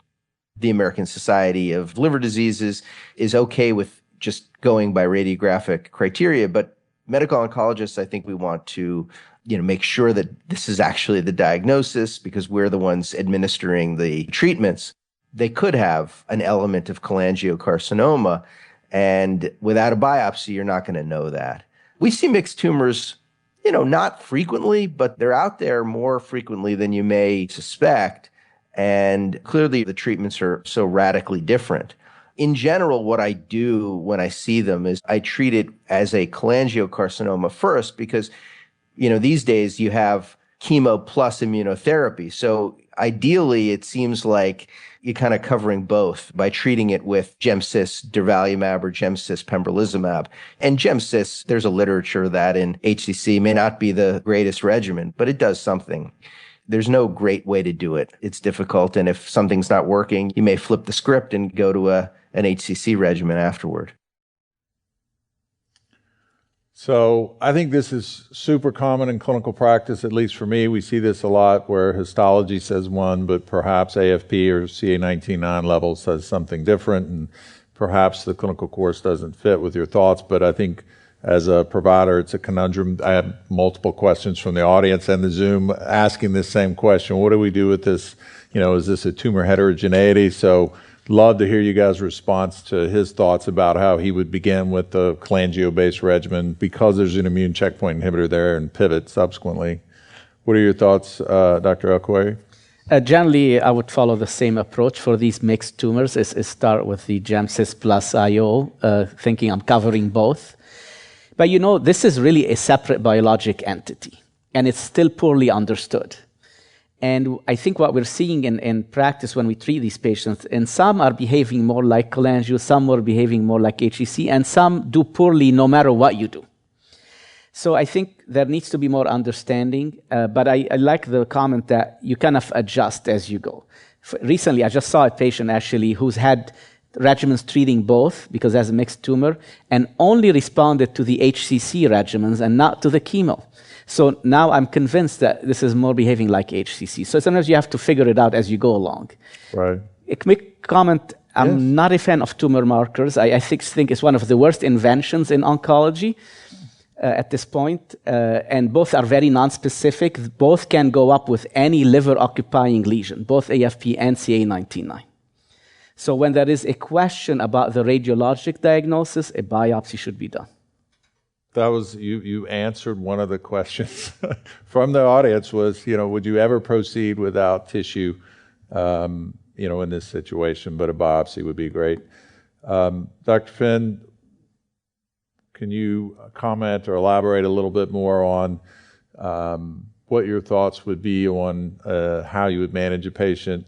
When would you maybe pivot to a TKI if a combination chemotherapy and immunotherapy wasn't working there? Yeah, to be honest, giving a patient the diagnosis of cholangiocarcinoma isn't doing them a big favor, especially if they don't have a molecular marker, right? Nowadays, the prognosis for HCC, stage for stage, is better. So, I agree with Anthony. Tumor markers aren't going to decide your treatment. It's going to be, histology. And again, whether you start with an HCC regimen or chemotherapy, IO, at progression, you'd probably switch. Now, you're talking maybe third line, right? Do I go back to chemotherapy or do I go to something like lenvatinib because I feel it's an HCC, and I might stay down the HCC course. There is actually data, an NCCN listed. I'm pretty sure Len-Pembro has a NCCN listing for cholangiocarcinoma. I believe so. Low-level evidence, and that might be something to consider, right? If they progressed on Gemcis Pembro, then you do a Tezo-Bev, and they're progressing. Len-Pembro might be something to consider. Quickly, Ruth, this question about underlying histology. Richard brought up a great point. For the cholangio patients, FGFR matters a lot. In HCC, we don't have a lot of guidance there. Should we be routinely sending all these patients for NGS or some other biomarker testing, understanding the failure of the tumor markers to guide our decisions? For all mixed HCC cholangio, I do that. For cholangio, I do that. And for HCC, so far, I have not done it. Stacey, you have thoughts there? I think we need to biopsy more patients, especially when there's, when there's mixed evidence. And it's, I agree that tumor markers are not great, but it is hard when you have another high tumor marker to not get a biopsy, especially if the radiographic evidence is incomplete and might be mixed tumor. And then I think we definitely have to do NGS testing if there's any cholangio. Sometimes you could get the pathologist to kind of go in one direction or the other, but that's often a hard position to put them in. Yeah, go ahead. The point I want to make. So sometimes you biopsy it, it's HCC, but the image is live rad M, and CA99 is elevated. So in those cases, I do try the Viumab GemCis and as one of the lines of therapy and try it out, and sometimes it works. The problem is people with cirrhosis, and they tend not to tolerate chemo for long. So you can only try it for a short course. Thank you. Okay, Stacey, you're going to bring us home with a discussion about sequencing of these therapies for recurrent patients. So hang in there. We're almost to the end. So first, we're going to talk about some promising other first-line strategies, and then we're going to talk about selection and sequencing. So I just wanted to mention first the Checkmate 90W study. So this was based on, and we'll discuss in a minute, the 040 study that looked at the Ipi-Nivo combination in second line. And so based on the response data in that study, this was a first-line study versus lenvatinib or sorafenib.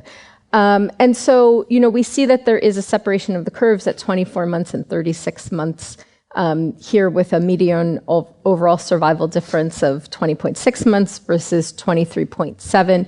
I think, the bigger discussion is really where does this fit in then into first-line therapy, given the discussion that we just had of the other two regimens. So this is another CTLA-4 combination, and we're not discussing the toxicity data, but I think, for maybe future discussion, right, we have to delve into more where this would fit in terms of response rate and toxicity, et cetera, but something to think about in the future.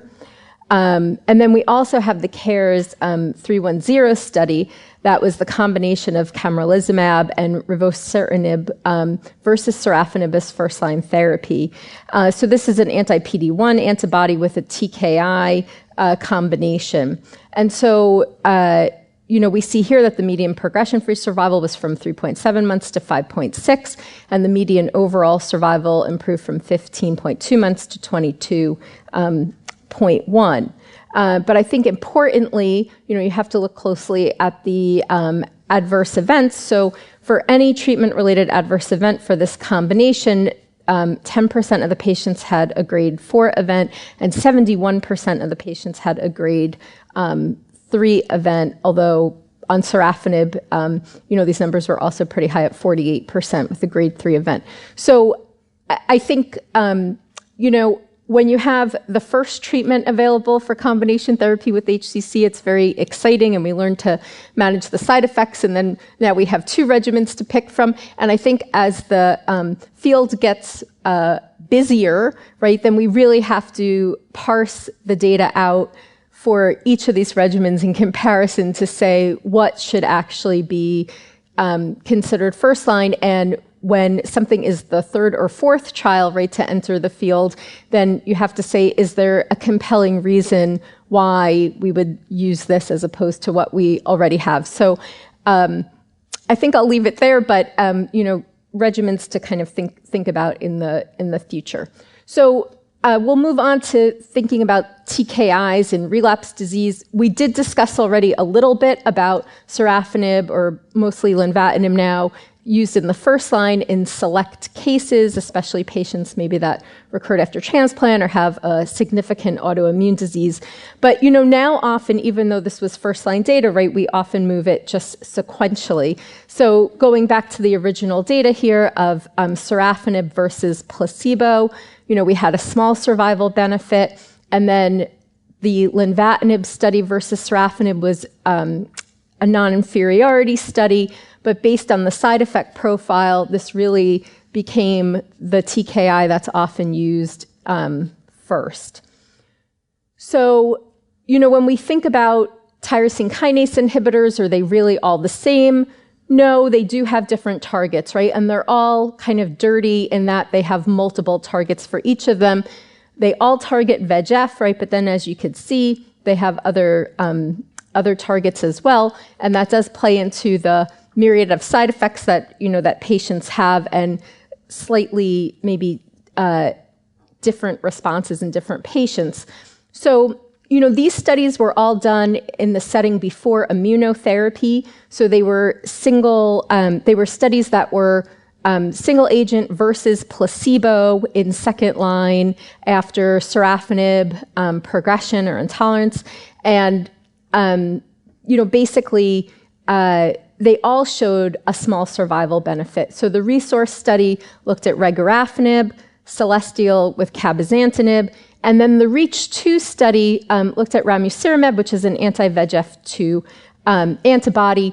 The original REACH study did not have an AFP cutoff and was a negative study, but it seemed like there was maybe a population from that first study with a higher AFP that may have benefited. So the second study was done looking at only patients with an AFP greater than 400, and then we were able to see, a small survival benefit in that population. So, I think what's hard about the second line is that these studies are never going to be reproduced, right, looking at them sequentially after the first line therapies that we have. And I would argue that it's probably not the best use of all of our resources, right, and to do those studies. So we're often left kind of extrapolating out, right, what do we do, after initial therapy.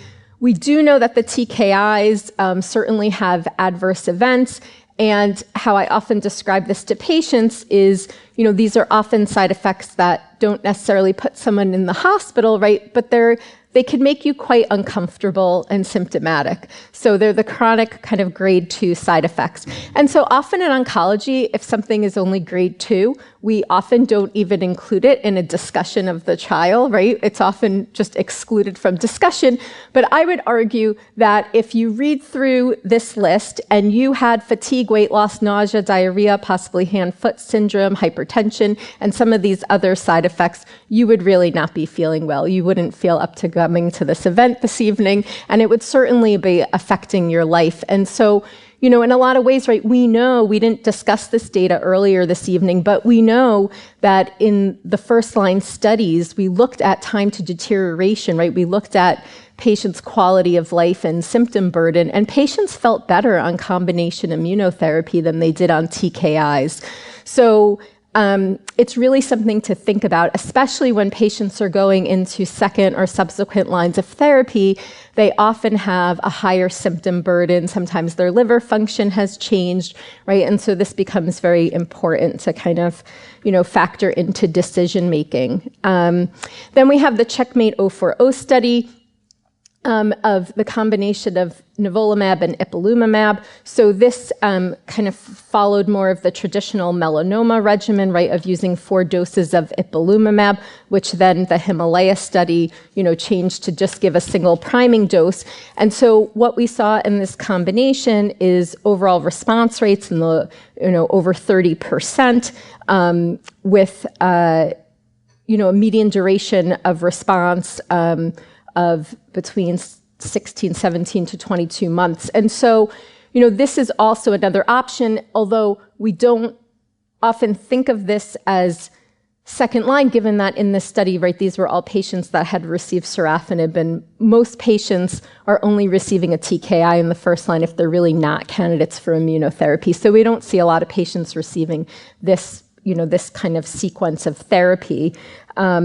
It does leave the question open, in general about sequencing, because we don't really know if someone's received a Tizo-Bev, right, would there be benefit of adding in a CTLA-4 antibody at some point? I think we all wish that we could kind of give one of each class of drugs at the same time, like as a first-line therapy, right? But that's not an option. So I think, this study was important. It definitely set the groundwork for thinking of CTLA-4 combination. And now we have the first-line data that we had just discussed. And here we see, the safety data, which has, significant number of grade 3-4 events, especially in the IPI-3 dosing. So how do we really think about second-line therapy? If patients have good performance status and progression on immunotherapy. I liked this graphic because I think it highlights a couple of important points. Progression is not the same for all patients. And so we have to think about, did they have a significant adverse event from the immunotherapy or not? How long, were they on that regimen? And especially for the one on the right, we often think about patients that just have oligoprogression, especially after being on a first-line therapy for a long time, of bringing them back to multidisciplinary discussion and thinking about local regional therapy for some of these patients. I think that's really important. But then, we have to think about, right, do we move to a TKI? How do we sequence? I would say most people start with lenvatinib and then they move to either cabozantinib or regorafenib and then to the subsequent drug after that. I'm curious to hear how much ramucirumab other people use. I think overall the use of it is fairly low. So given that we don't have trial data, right, then we go to the next best thing, which is real-world data. So this was just one study that looked at real-world data of second-line therapy, and they looked at a little over 400 patients who had progression of disease on atezo-bev, and turned out almost half of those patients received best supportive care. So when we were talking earlier about, one shot on goal, I guess you could say that really it's quite a large number of patients that don't wind up for one reason or another getting second-line therapy. We don't know all the reasons from this study. But then about half of the patients went on to receive future treatment, and 155 patients went on to get a TKI, but 45 patients did receive more IO therapy, although we don't have all the reasons for that either. The median progression-free survival of all the patients was about 6 months. And we did see that there was better progression-free survival with the absence of portal vein thrombus, better performance status, right, and active treatment, which are not surprises. And there clearly was a better progression-free survival on treatment versus best supportive care. And interestingly, patients that received, I think my PowerPoint corrected PFS to changed it.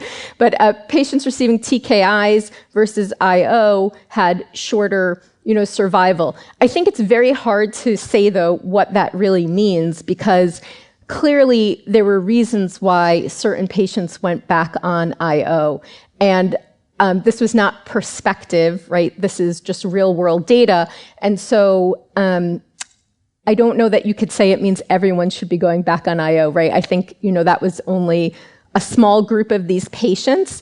So I think you have to kind of know more about why someone chose to put those patients back on IO. But it does show, I think, that for some patients, right, that could be the right decision.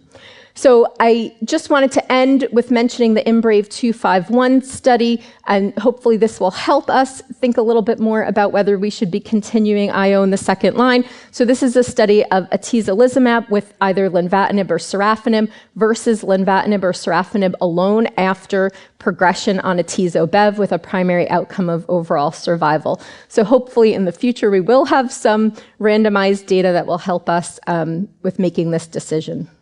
Perfect. Thank you so much, Stacey. And quite a call out. It looks like just a hair over half the patients really get more than one shot on goal, right? And so your last slide leads us into these video questions for you guys. One question for faculty is if they have a preference in the post-atezo-bev, whether to use lenvatinib versus cabozantinib as their second-line agent. I think they're both very reasonable choices. I tend to, again, make the decision based on, does the patient have a lot of proteinuria or toxicities that might be exacerbated by lenvatinib more so than cabozantinib, versus does the patient have diarrhea or more skin toxicity that I worry will be worse with cabozantinib. What about dosing and management of side effects of lenvatinib?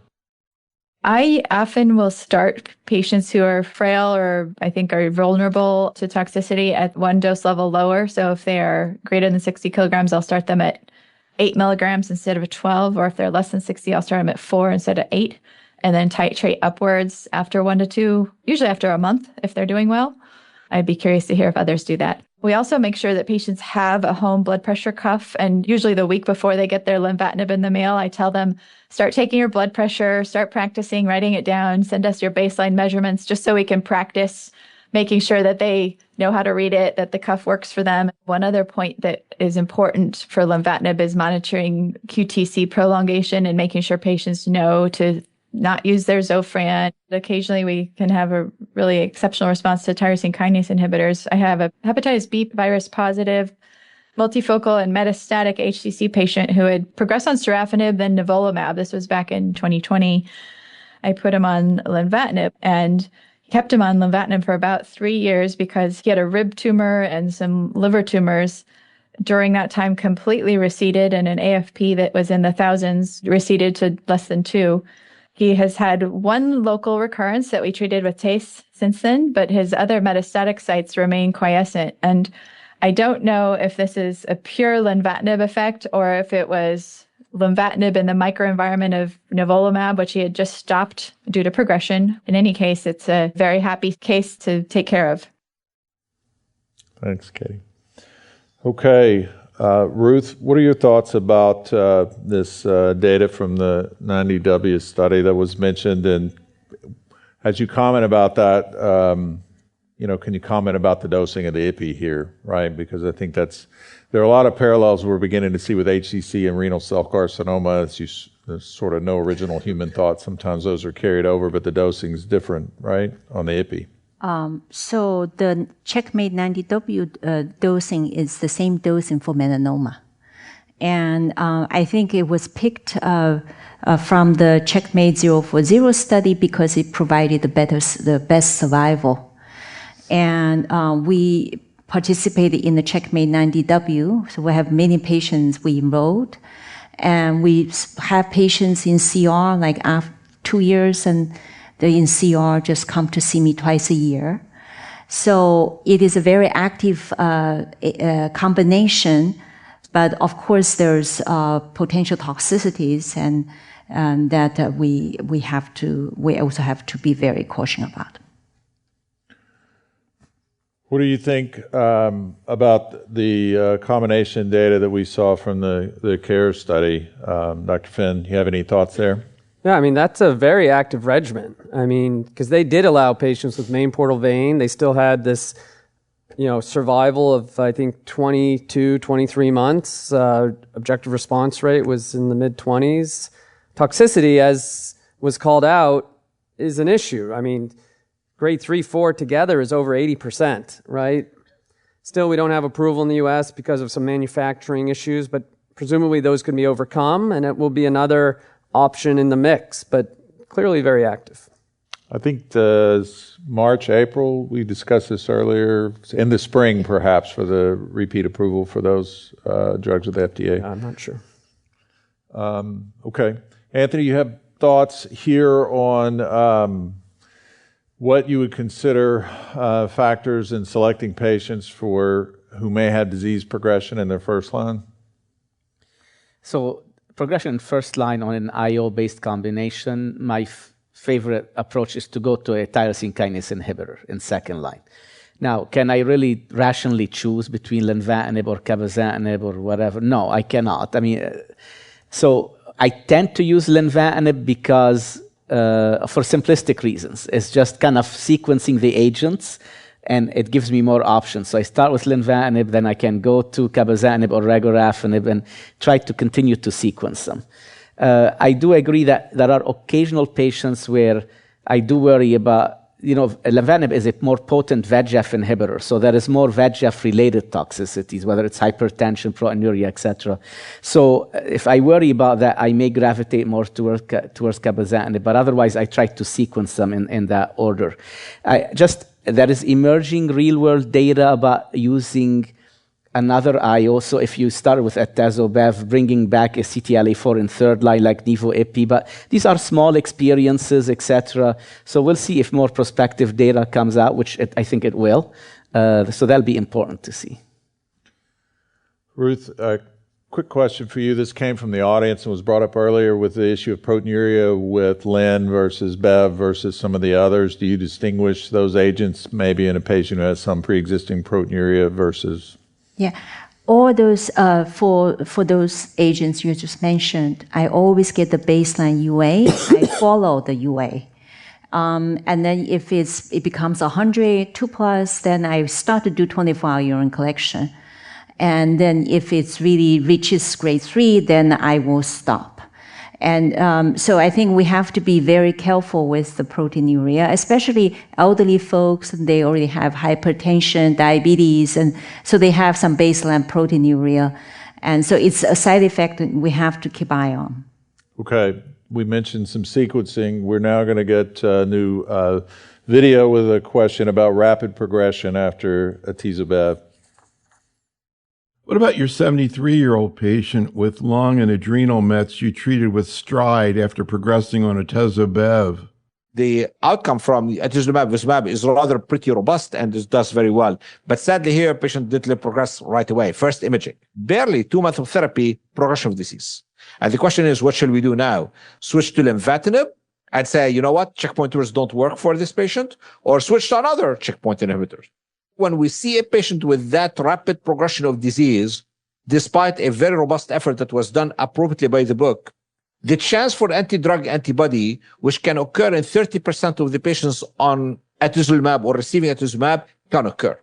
And that's why the question was brought up. Should we move on to lenvatinib as a tyrosine kinase inhibitor, or shall we consider that there was anti-drug antibody for the atezolizumab? Let's switch to another checkpoint inhibitor only for the heck of it to make sure the patient gets on a benefit from the checkpoint inhibitor. And exactly what happened. And the patient already is at 5-year anniversary. Okay, tough question, right? So in clinical practice, right, we may get thrown under the bus for sequential IO therapy there, but he obviously brings up a good point. How often, Richard, do you see antibodies to the drug itself, and is that playing a role here? Yeah. So that's often talked about, but there's no prospective data and there's no clinical tests to look for drug antibodies. I think the more practical question is a patient who progresses on frontline IO has a very bad prognosis, right? Someone who gets no benefit, their survival is 8 months or less.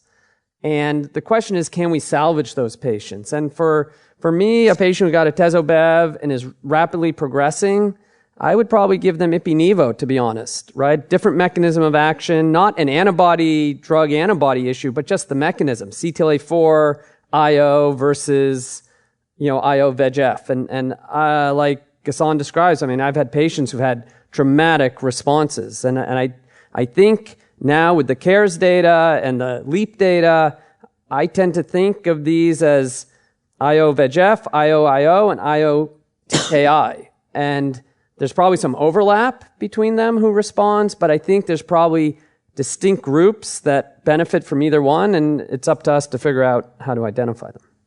Stacey, I knew this case was in here. That's why I had to ask the pseudoprogression question earlier, and you guys emphatically said no. But what are your thoughts about this unique case?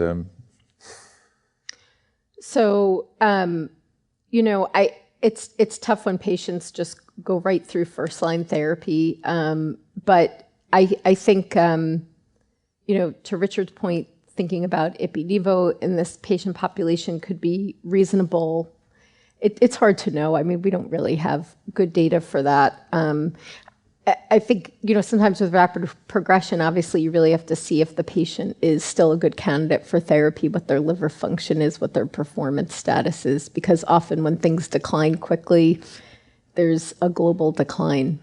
Great. Ruth, I guess as we think about, you shouldn't necessarily be pigeonholed perhaps into, immunotherapy and TKI only therapy, right? I mean, maybe there are instances where adding a CTLA-4 makes the difference, maybe the addition of some local therapy, et cetera. You comment on what your thoughts about that unique case were, and obviously in hindsight he made a great decision, but what contributed to that, and if you had to play those cards again? Yeah, I think now we have a lot of options, and I want to share with you some real cases I had.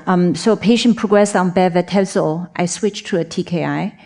Couldn't tolerate TKI very well, then progressed. And then I said, well, let's try the CTLA-4 PD. So I tried nivo-EB.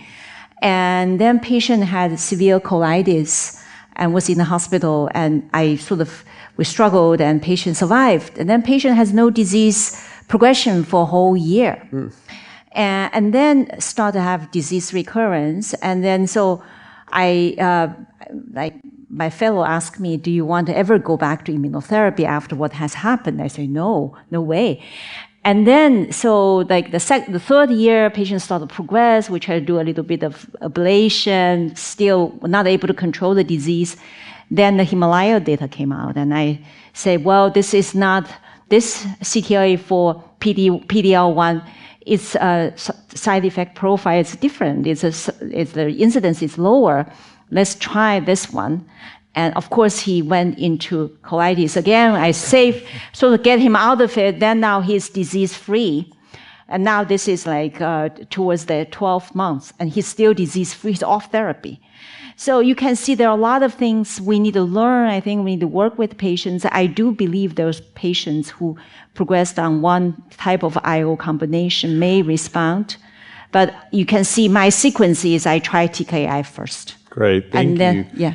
I mean, it's tough what you guys have to deal with every day. I want to get one last video in from Dr. Abrams about supportive care measures, as you mentioned, managing these side effects. I think it would be very valuable to talk about the HCC patient who has a rapidly dropping albumin and is developing ascites. This is a problem that is often difficult to manage. We wrestle with when to place a Pleurex catheter, how often they should be having paracenteses, what is the right way to put patients on diuretics. All of these things are difficult and I think really need to be co-managed by hepatology. But I would certainly ask the faculty how they manage refractory ascites in a patient with HCC. This is not, the same thing as malignant ascites. Most of the time, it's ascites from just worsening cirrhosis. Anthony, you want to take that one? Well, this is one of the biggest challenges in the clinical setting. To me, it's an ominous sign if this happens in patients with advanced HCC. It's really a poor prognostic marker. And I really start to think at that point, should they really continue anti-cancer therapy or not? I would say most of the time I would stop it if they're requiring frequent paracentesis, because I don't know what the benefit at that point would be. But as was mentioned, it's diuretics, it's potentially Pleurex catheter, co-management with hepatology. But really, it's a very challenging clinical situation. Yeah, go ahead, Ruth. If cancer is under control, I do TIPS. And that actually helps in some patients. If the cancer is not under control, of course, I try to stay away from the TIPS. Stacey, you want to comment on this? Is a question that came in from the audience, is sort of sequencing and timing of treating the underlying disease in some cases. And do you think that changes prognosis? Is this NASH versus is this Hep B, Hep C? Yeah. So does the underlying etiology change the treatment decisions in terms of, no, so, there's really... And then also, what would the timing be if you had to treat the hepatitis? Yeah, so, all patients with Hep B should be on suppressive therapy. Often a lot of people with Hep C have already received treatment, right? But now they have, cirrhosis and have developed cancer. Typically, if someone has advanced disease that they're going on systemic therapy, we don't go and treat the underlying, Hep C. Certainly, with alcohol, we're trying for abstinence, which we don't always completely get. And then, with metabolic disease, we're always working to have, those factors under as good control, right, as we can. But I think in general in this patient population, we work with the person in front of us, right? And wherever things are, that's how we try to treat. But the better we could have those things under control. And to the third question that was on this list, is the hepatologist helpful? Always. Always. So sometimes patients, especially if you're not doing clinic together, they don't like having a separate appointment and they say, why do I need that? And I tell them, you need it. I'd like to thank all of you guys. I think it's been a wonderful discussion. I appreciate your time and expertise, and I hope you enjoyed that research to practice regarding hepatocellular cancer tonight. Thank you. Thank you.